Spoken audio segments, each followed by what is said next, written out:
Good evening. Tonight we're reading Around the World in 80 Days by Jules Vern. Chapter 1, in which Phileas Fogg and Passepartout accept each other, the one as master, the other as servant.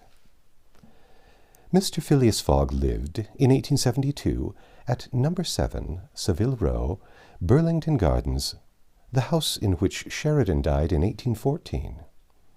He was one of the most noticeable members of the Reform Club, though he seemed always to avoid attracting attention. An enigmatical personage about whom little was known, except that he was a polished man of the world. People said that he resembled Byron, at least that his head was Byronic. But he was a bearded, tranquil Byron, who might live on for 1,000 years without growing old. Certainly an Englishman. It was much more doubtful whether Phileas Fogg was a Londoner. He was never seen on 'Change, nor at the bank, nor in the counting rooms of the city. No ships ever came into London docks of which he was the owner. He had no public employment. He had never been entered into any of the inns of the court, either at the Temple, or Lincoln's Inn, or Gray's Inn, nor had his voice ever resounded in the Court of Chancery, or in the Exchequer, or the Queen's Bench, or the ecclesiastical courts. He certainly was not a manufacturer, nor was he a merchant, or a gentleman farmer. His name was strange to the scientific and learned societies, and he never was known to take part in the sage deliberations of the Royal Institution or the London Institution, the Artisans' Association, or the Institute of Arts and Sciences. He belonged, in fact, to none of the numerous societies which swarm in the English capital, from the Harmonic to that of the entomologists, founded mainly for the purpose of abolishing pernicious insects.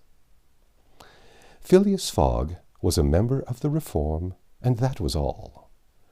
The way in which he got admission to this exclusive club was simple enough. He was recommended by the Barings, with whom he had an open credit. His checks were regularly paid at sight from his account current, which was always flush.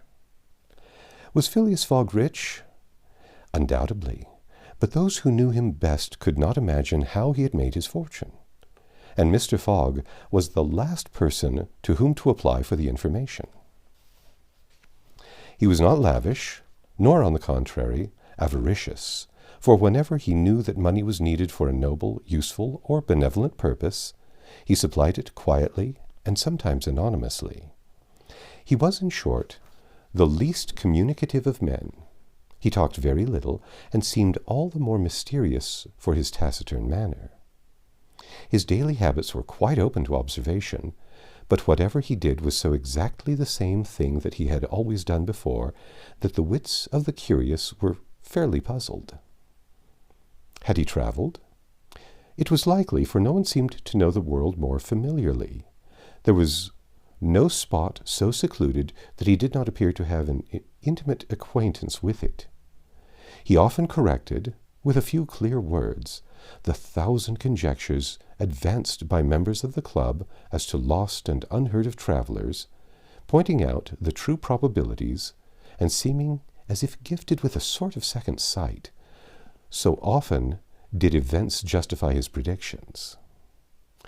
He must have traveled everywhere, at least in the spirit. It was at least certain that Phileas Fogg had not absented himself from London for many years. Those who were honored by a better acquaintance with him than the rest declared that nobody could pretend to have ever seen him anywhere else. His sole pastimes were reading the papers and playing whist. He often won at this game, which, as a silent one, harmonized with his nature. But his winnings never went into his purse, being reserved as a fund for his charities. Mr. Fogg played not to win, but for the sake of playing. The game was in his eyes a contest, a struggle with the difficulty, yet a motionless, unwearying struggle, congenial to his tastes. Phileas Fogg was not known to have either wife or children, which may happen to the most honest people. Neither relatives nor near friends, which is certainly more unusual. He lived alone in his house in Savile Row, whither none penetrated. A single domestic sufficed to serve him.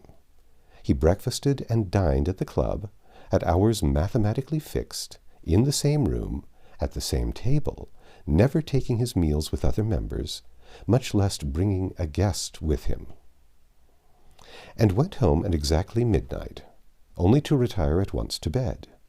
He never used the cosy chambers which the reform provided for its favored members.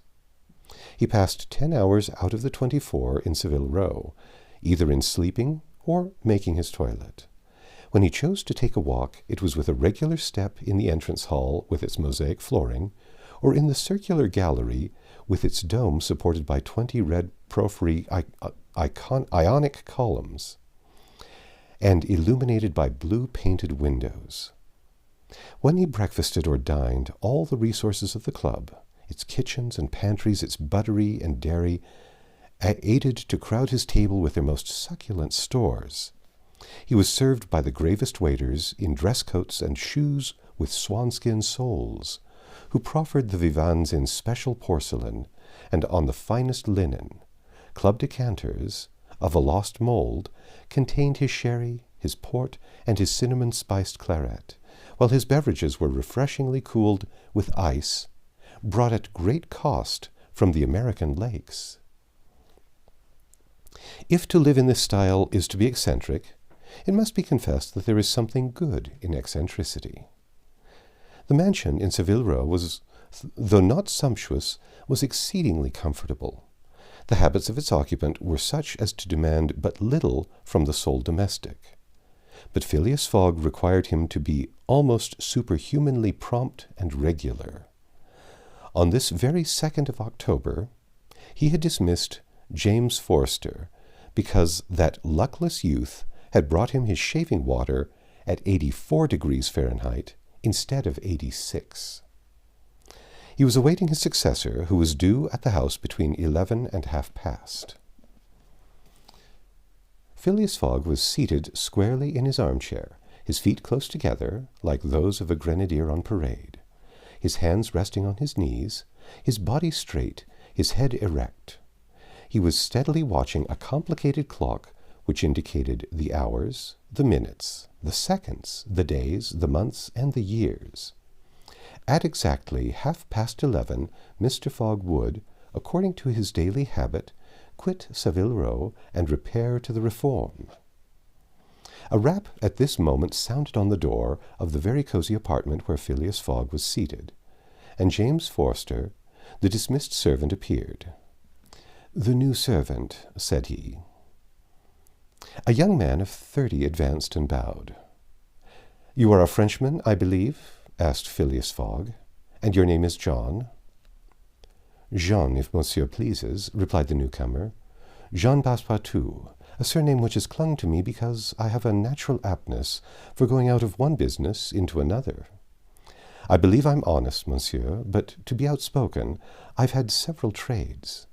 I've been an itinerant singer, a circus rider, when I used to vault like Léotard and dance on a rope like Blondine. Then I got to be a professor of gymnastics, so as to make better use of my talents. And when I was a sergeant fireman at Paris, and assisted at many a big fire. But I quitted France 5 years ago, and wishing to taste the sweets of domestic life, took service as a valet here in England.